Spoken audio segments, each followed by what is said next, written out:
یاد رکھیے گا کہ شب جمعہ سے متعلق ہے سرور کائنات کی حدیث کہ جو اموات ہوتی ہیں ان کی ارواح گھر آتی ہیں.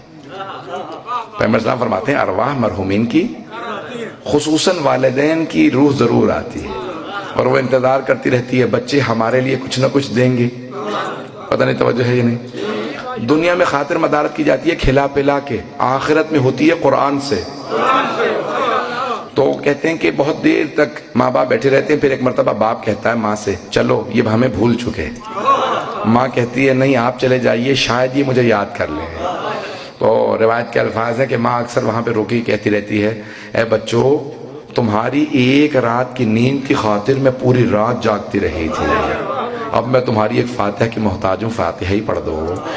فیضان گرامی جو ماں باپ کو یاد کرتے ہیں اور انہیں یاد رکھتے ہیں، حبیب خدا فرماتے ہیں کہ ماں باپ بھی انسان کے گناہوں کی بخشش کا سبب بنتے ہیں. وہ جو بوڑھا باپ یا بوڑھی ماں ایک کونے میں بیٹھی رہتی ہے اور کچھ نہیں کر سکتے، بات بھی نہیں کر سکتے، کلام نہیں کر سکتے، تو کہ تمہیں نہیں پتا ان بوڑھے ماں باپ کی وجہ سے کتنی رحمتیں نازل ہوتی رہتی ہیں.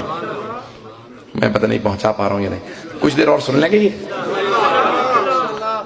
ایک باپ تھا بہت بوڑھا، اسے فالج ہو گیا. بیٹے نے کہا کہ بھئی میں باپ کو 6 مہینے خدمت کر چکا اور خدمت نہیں کر سکتا، تو میں کہیں اس کو باہر کسی باغ میں پھینک آتا ہوں، کچھ ہی عرصے میں انتقال کر جائے گا. جب باپ کو اس نے اٹھایا نا پھینکنے جا رہا تھا تو باپ نے کہا یہاں نہ پھینکنا، کچھ آگے جا کے پھینک دے. جیسے ہی وہ پھینکنے لگا تو کہا کہ بابا جان یہاں پہ پھینکنے کے لیے کیوں کہا آپ نے؟ کہا کہ میں اپنے باپ کو یہیں پھینک کے گیا تھا، میں چاہتا تھا آج مجھے پتا چلے میرے باپ پہ کیا گزری ہوگی. جب میں اپنے باپ کو عزیزان گرامی کبھی بھی ماں باپ کو نہ بھلائیں، اپنے ماں باپ کو یاد رکھیں، جو زندہ ہیں وہ ان کی خدمت کریں، زندگی میں بھی برکت ہوگی، اور اگر گزر چکے ہیں تو ان کے وہ فاتحہ سے ضرور یاد کریں. تو سرور کائنات نے بڑی محبت کا آپ کو آسرا دلایا. خود جناب آمنہ کے ساتھ کتنی محبت کا اظہار کیا کہ ان کی قبر مطہر پہ جب گئے